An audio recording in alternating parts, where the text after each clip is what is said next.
Assalamualaikum warahmatullahi wabarakatuh. Jumpa lagi dengan saya Pak Bas, Pak Guru Kimia di Banyu Melipir Channel. Jangan lupa subscribe, like, and share jika video ini bermanfaat untuk seluruh siswa semuanya. Oke, para siswa di seluruh tanah air, pada video kali ini akan saya bahas yaitu pertemuan minggu kelima, yaitu tentang penentuan pH asam lemah dan basa lemah.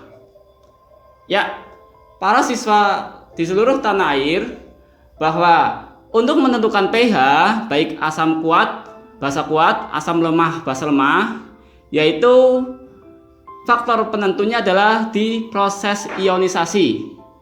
Pada waktu kelas 1 sudah kalian pelajari yaitu larutan elektrolit ya. Di situ ada elektrolit kuat, elektrolit lemah. Pokok bahasanya sama sebenarnya. Misal di larutan elektrolit kuat, contohnya adalah asam kuat dan basa kuat serta garam kuat. Sama halnya dengan untuk asam basa kuat.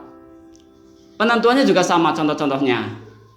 Untuk asam kuat ya bisa dicontohkan seperti asam klorida, asam bromida, asam yodida, asam klorat, asam perklorat, asam nitrat, dan asam sulfat. Semuanya ada 7. Jadi 7 asam ini adalah asam kuat. Termasuk kalau di materi kelas 1 ini adalah elektrolit kuat. Sedangkan untuk basa kuat itu ada beberapa ya, di referensi juga berbeda. Misal seperti NaOH sama KOH. Ini untuk golongan 1A. Sedangkan untuk golongan 2A ada CaOH 2 kali, SrOH 2 kali, dan BaOH 2 kali. Ada 5 untuk basa kuat. Mungkin referensi lain ada yang bisa menambahkan. Ya.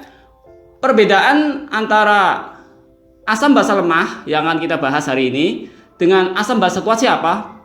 Yaitu di alfanya, yaitu derajat ionisasi.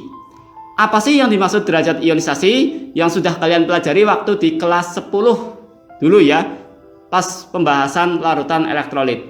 Derajat ionisasi adalah kemampuan asam basa tersebut untuk terbentuk menjadi ion. Kalau untuk pokok bahasan pH berarti kemampuan senyawa atau zat membentuk ion H+ dan OH- untuk basa. Jadi jika kemampuan ionnya besar, maka itu tergolong asam kuat, basa kuat. Jika kemampuan mengionnya kecil, berarti termasuk asam lemah dan basa lemah ya. Yang membedakan tadi adalah derajat ionisasi. Derajat ionisasi adalah mol ter ion dibagi mol awal. Untuk asam basa kuat, derajat ionisasinya adalah 100%. Misalkan 100 gram asam sulfat ketika dicampur ke dalam air, maka akan jadi 100% atau 100 gram ion. Jadi antara mol ion dan mol mula-mula 100/100 atau 1:1 atau 1 alfanya atau 100% mengion. Tapi kalau untuk asam basa lemah, misalkan cuka ya, CH3COH, ini di luar contoh yang asam kuat. Cuka itu contoh asam lemah. Alfanya berapa? Alfanya di bawah 100. Misal 100 gram cuka dimasukkan ke dalam air tidak bisa menghasilkan 100 gram ion cuka. Bisa juga misalkan pengionannya hanya 75%, berarti alfa sama dengan 75% atau 0,75. Berarti 75 gram ion asam cuka per 100 gram mol mula-mula dari asam cuka tersebut. Jadi kemampuan mengion asam basa lemah itu lebih rendah dibanding asam basa kuat. Sedangkan untuk rumus ya, nanti rumus dan contoh soal pada video berikut. Oke, seluruh siswa semuanya, untuk penentuan pH asam lemah basa lemah akan kita bahas terlebih dahulu, yaitu pH asam lemah. Berarti yang kalian pelajari yaitu derajat ionisasi ya. Ini jelas faktor utama. Mol yang jadi ion dibagi mol awal atau mol mula-mula. Yang sudah saya jelaskan tadi ya. Nah, alfa di sini sangat besar pengaruhnya pada proses penentuan pH. Kita lihat rumusnya. Untuk asam lemah, berarti yang kita butuhkan adalah ion H+ di sini. Caranya adalah di sini H+ sama dengan molaritas kali valensi kali alfa. Kemudian rumus yang kedua H+, nah ini rumus yang umum dipakai, yaitu Ka kali molaritas kali valensi. Ini dua-duanya benar ya. Kalau rumus yang pertama ini menggunakan alfa tapi tanpa akar. Kalau rumus yang kedua tanpa alfa tapi menggunakan Ka, konstanta asam ya. Baru kita tentukan pH-nya. pH jelas itu min log H+. Jadi teman-teman sekalian ya, para siswa di seluruh tanah air umumnya menggunakan ini jika ada data Ka. Kalau tidak ada data Ka berarti menggunakan rumus yang atas. Barulah masuk ke ini ya, H+-nya ketemu berarti pH-nya ini rumusnya. Seperti rumus asam kuat ya. Demikian contoh rumus dan penyelesaian soal untuk asam lemah. Berikut tentang penjelasan rumus dan penyelesaian soal basa lemah berikut langkah-langkahnya.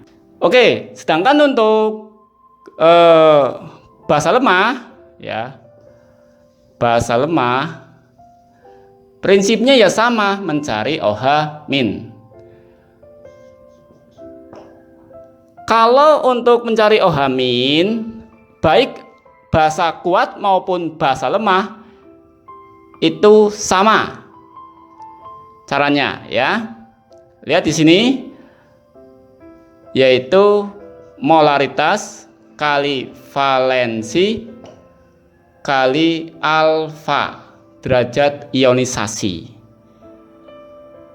Atau kita gunakan OH-, konstanta basa kali molaritas kali valensi. Valensi itu jumlah OH- ya saat ionisasi.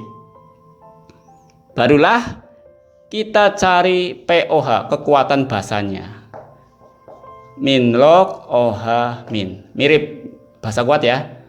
Bedanya saat ini mencari OH-nya. Kalau basa kuat bisa menggunakan rumus ini terus masuk ke sini. Ya, oke. Karena basa kuat alfa 1. Nggak masalah. Kalau basa lemah jelas di bawah 1, di bawah 100%. Di sini alfanya bedanya itu toh. Baru kita cari pH-nya. pH sama dengan 14 min pOH. Ini yang sering dipakai. Oke. Ya, lihat perbedaan antara asam lemah dan basa lemah. Kalau untuk asam lemah 2 langkah, kalau basa lemah 3 langkah. Kalau asam kuat hanya 1 langkah. Ini tok asam kuat ya. Karena H+ sudah ada dari sini ya, alfanya 1. Kalau basa kuat 2 langkah dari sini ya. Ini basa kuat. Ngambilnya OH dari sini. Mirip ya? Ya, hampir mirip. Bedanya cuma alfanya tok. Jadi asam kuat, basa kuat, asam lemah, basa lemah, bedanya hanya di alfanya saja. Ya, demikian penjelasan untuk pertemuan minggu kelima, yaitu materi penentuan pH asam lemah dan basa lemah. Jika para siswa semuanya di seluruh tanah air masih kesulitan untuk menentukan pH asam lemah basa lemah, silahkan para siswa menulis pertanyaan di kolom komentar ya. Silahkan kalian buka deskripsi video ini, kalian cari link-link contoh soal lainnya. Juga bisa kalian ketik pertanyaan Sobat Pulsa di kolom komentar. Terima kasih, jangan lupa subscribe ya. Wassalamualaikum warahmatullahi wabarakatuh.